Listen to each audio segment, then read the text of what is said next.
Je suis avant tout et d'abord un ancien élève de l'ESCEA, promotion 1977. Donc je suis un ancien élève de l'école. Je continue d'ailleurs à participer à la vie de l'école en tant qu'ancien, ce qui est l'ADN de l'école. Jean-Louis Marilas, qui a créé Intech Info, était un de mes amis, donc j'ai vu l'éclosion de Intech Info avec beaucoup de plaisir. Et je suis très fier de ce que est devenu le groupe ESCEA aujourd'hui, puisque, comme vous le savez, établissement à Laval, à Paris, Intech Info, et l'ESCEA est maintenant reconnu dans les entreprises comme une source pour les entreprises d'ingénieurs extrêmement bien formés et particulièrement performants. L'enseignement qui est prodigué au sein d'Intech Info est extrêmement intéressant. C'est un enseignement par projet, un enseignement concret où les élèves sont plongés très rapidement dans la réalisation de projets, donc en contact avec des entreprises.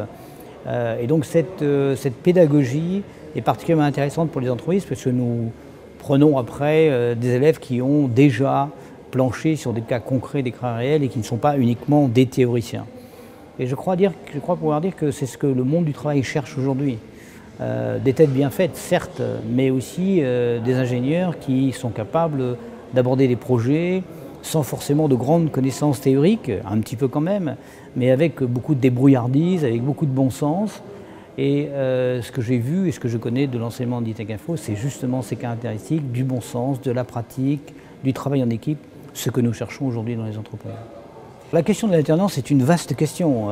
C'est une question à la fois qui a trait aux écoles, qui a trait aux élèves et qui a trait aux entreprises. C'est un contrat entre trois parties. Et l'alternance est absolument fondamentale si on veut permettre à des jeunes d'entrer dans l'entreprise tout en continuant à faire leurs études. L'alternance pour l'entreprise, c'est une difficulté puisque nous ne pouvons pas encadrer correctement, forcément correctement, quelqu'un qui ne vient que 2 jours par semaine par exemple. Néanmoins, c'est un très bon choix pour l'entreprise parce que ça permet à l'élève, l'étudiant, d'apprendre progressivement, de mettre en pratique ce qu'il est en train d'apprendre sur les bancs de l'école. Nous avons, nous, quelques alternants.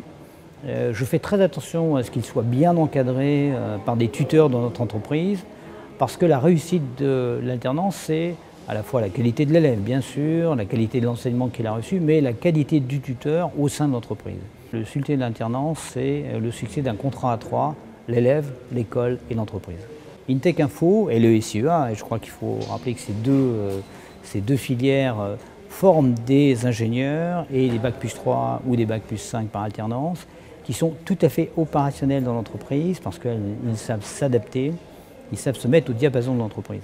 Donc la différence par rapport aux écoles concurrentes, c'est que l'ESCEA et Intech forment des élèves ingénieurs et des Bac+3 qui sont opérationnels tout de suite.